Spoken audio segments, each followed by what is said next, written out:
Hello, in this video I want to show you how to install Firefox browser on Google Pixel tab. And to do this we'll need to open our Google Play Store. Now find Firefox.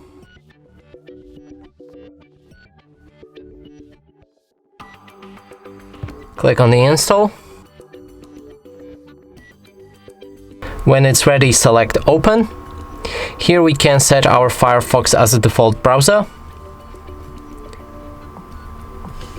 Then sign in to turn on synchronization, but it's optional. Enable or skip the notifications. And the browser should be ready. You can open any website, and as you can see, it works fine. And that's it for this video. Hope you like it. Please consider subscribing to our channel, leave a like and a comment below.